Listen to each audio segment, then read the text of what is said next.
Een goeie dag, dit is Frieske Riederieder, mij hoort iets speciaals. Deze kastjes en deze dozen hier, daar zit iets heel speciaals in. Er zit namelijk een xenonlamp in, een ombouwset voor een halogeen, nee, een xenonlampen. Ik denk, ik neem dat even op en ik laat je met mijn wat er in de dozen zit en dan neem ik hem straks mee naar boven en dan bouwen we de dingen in. Goed. Ik hier al een xenonlampen. Die ombouwset hier ik al, alleen die is stoorn. En ik denk dat dit daarmee te meid zien had. Ik weet net hoe goed dat je het zien kennen, maar dit kastje is iepen. En ik denk dat er uiteindelijk vocht in te landen gekomen is en die had waarschijnlijk uiteindelijk dat kastje vernachelen. Nog had ik natuurlijk ik had wel die oog nodig, dus ik ga weer een originele koplamp erin zetten, een originele halogeenlampen bedoel ik, ga ik erin dienen. Dat is een van Osram, een Nightbreaker, maar vergeleken met Xenon, dan is haar lamp ongeveer zo oranje als, ja, neem eens wat, zo oranje als. Precies. Ik heb hier het Evolution 2 systeem gekocht van Hilux. Dat oude systeem wat erachter hing, het leidt bedoel ik. Dit is het oude Evolution 1 systeem. Wat zit er dan in de dozen van het Evolution 2 systeem? Zat je hem sjoggen? Mooi dwarsje, mooi logo. Dit zit er al in, 3 dwarsjes. Onder andere een relaiskabel, die zie ik al bezien, die vond ik net handig.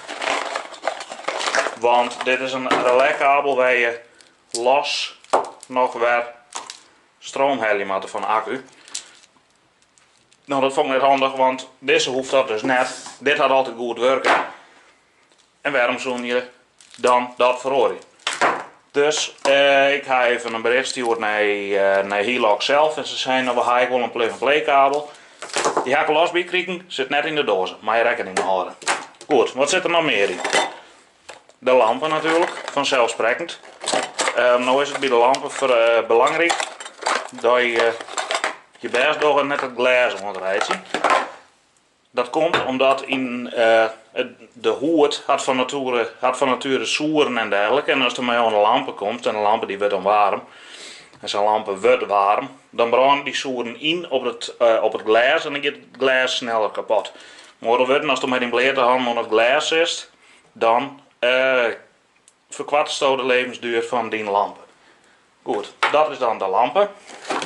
En de ballast zit erin. De ballast die zorgt ervoor dat die lampen opstarten kan. Die levert een stomp van ongeveer 25.000 volt. Zodat de lampen ontbrandt. Dus ze wordt leveren met een beugeltje die je broeken kennen. Om de ballast mee bij te houden. Er zit een plakstrip achterop. Die geven we dan in broeken. Want ik bouw hem gewoon werken eerst de xenonlamp ik hier. Goed, dat is zo'n beetje wat er in de dozen zit. Ik haal al ervaring met het inbouwen, dus het inbouwen dat wordt net zo lang. Ik zal je dadelijk het verschil nog even snel laten tussen mijn oranje halogeenlampen en de xenonlampen. En ik laat je natuurlijk zien hoe je zo'n lamp inbouwt. Zo, we staan nou boeten. Ik heb nog niks ombouwd. Ik denk ik laat je me even zien hoe het eruit ziet.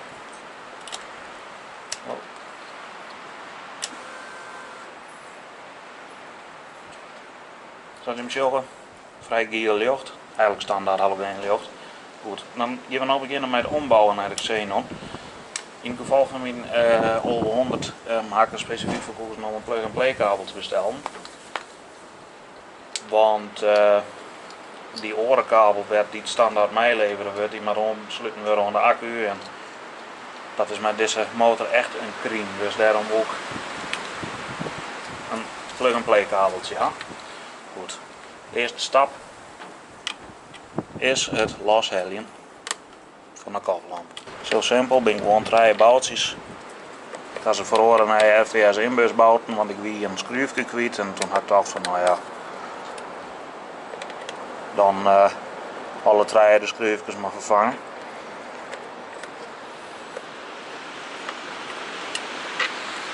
Zo, dan is die er nog.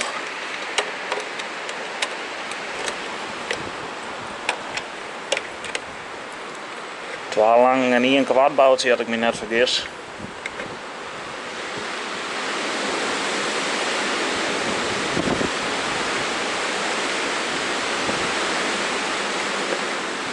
Zo.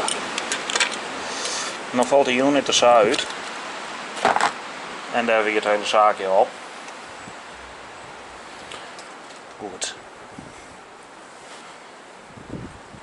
Zoals zijn. Gelukkig hebben we een plug-and-play kabeltje, dus het inbouwen wordt net zo lang. Stekker losloeken. Kapje eraf. En dan komen we bij het wonder van de GS. Het wonderlijke systeem. Goed. De lampen loshalen. Die komt zo los. Simpel. Indrukken. En dat hier die. De lampen matten er weer in. Het is belangrijk met deze. Dit is namelijk een HF4 biekxenon lamp. Het is belangrijk dat je weet in wat voor oriëntatie dat de lampen doogst. Goed, gelukkig weet ik dat deze lampen uit een ander kan. Dus het zoekt je mogelijkheden, moeilijkheden opleveren in matten. Dus dan doe je die erin. Ja. Ik maak even zonder camera dan.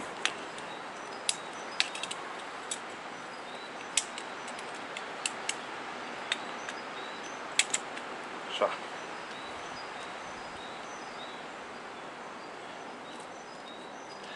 Dit is hoe de oriëntatie in de koplampen wezen moet. Dus om maar indoggen. Zo de recht wezen moeten. En ik weet niet of dit de juiste oriëntatie is, maar daar komen we gauw genoeg achter. Ja, zat er weer in.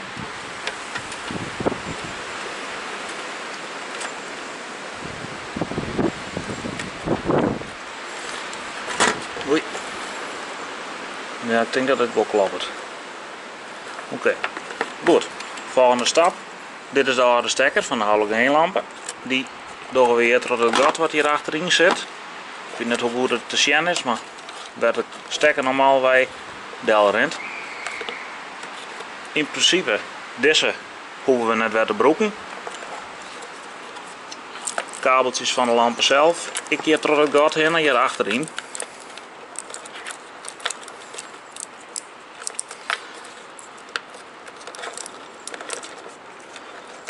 Zo. Dan kan een unit in theorie al vast. De lampen die zitten in de unit. Ik neem je mee naar de andere kant.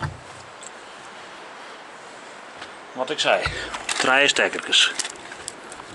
1, 2 en 3. Ja, zie je? Goed.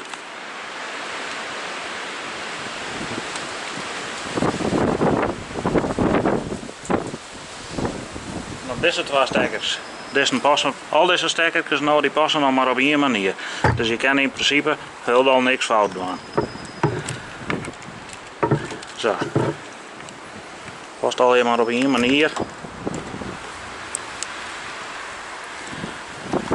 Die oren. Ik hoop dat we wat van Sjen kennen.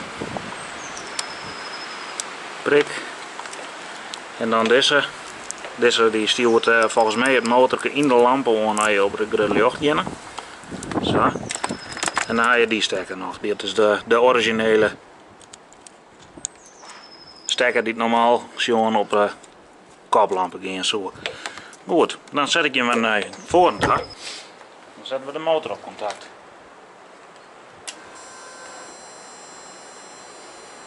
Oh. Zie je hem? Het werkt. Nou, dat is alles wat je doen moet voor het inbouwen voor een xenonlampen. Nou komt het fotwerkje nog, dat wordt het langste.